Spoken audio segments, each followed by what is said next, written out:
Xabaringiz bor, shu kunlarda viloyat hokimi vazifasini bajaruvchi Aziz Boboyev hududlarda bo'lib, shahar va tumanlarda amalga oshirilayotgan ijtimoiy-iqtisodiy islohotlarning natijadorligini oshirish, yangi loyihalarni yo'lga qo'yish orqali aholi turmush sharoitlarini yaxshilash, bandligini ta'minlash borasida olib borilayotgan ishlarni muhokama etib bormoqda.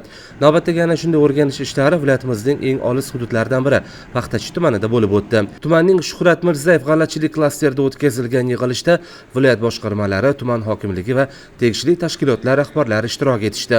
Yig'ilish davomida hududni ijtimoiy-iqtisodiy rivojlantirish bo'yicha amalga oshirilayotgan ishlar sarhisob qilindi. Shu bilan birga tumandagi ayrim muammoli masalalar va ularni bartaraf etish bo'yicha takliflar tinglandi. Xususan, tumanning salohiyatini oshirish, ijtimoiy muammolarni hal etish va aholining turmush farovonligini yuksaltirish borasida belgilangan chora-tadbirlar muhokama qilindi. Sanoat korxonalari faoliyatini kengaytirish, investitsiya jalb etish, qishloq xo'jaligini yanada rivojlantirish borasidagi yangi loyihalarning taqdimoti o'tkazildi.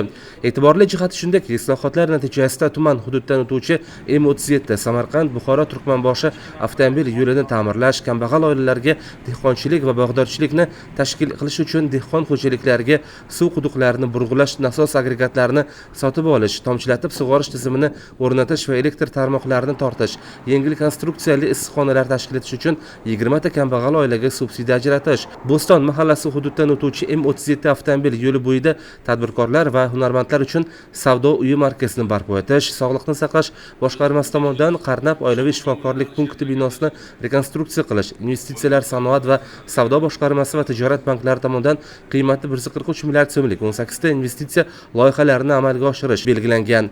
Yig'ilishda viloyat rahbari har bir loyiha xalqimizning farovon yashashi, ularga munosib shart-sharoitlar yaratishga qaratilganligini bildirib, mas'ullarga berilgan topshiriqlarni o'z vaqtida va sifatli bajarish bo'yicha zarur ko'rsatmalarni berdi. Viloyat rahbari shu kuni tumandagi Shamsnazar mahalla fuqarolar yig'ini faollari bilan uchrashdi.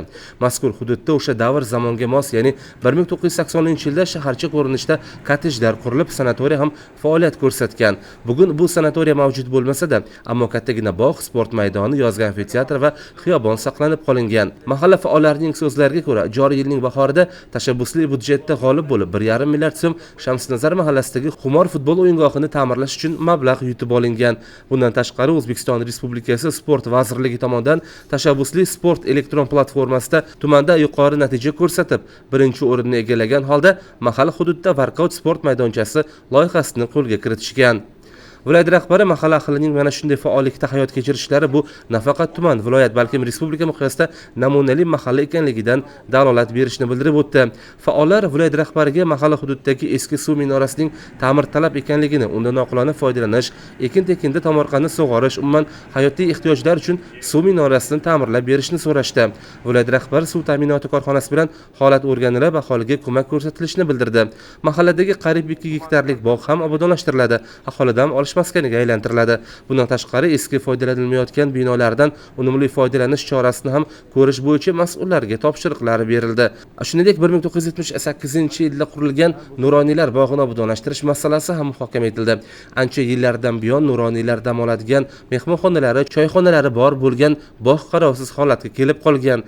Viloyat rahbari ushbu joylar obod maskanga aylanishi, qayta rekonstruksiya qilinib, aholining maroqli hordiq chiqarishlari uchun sharoitlar yaratilishini bildirib o'tdi.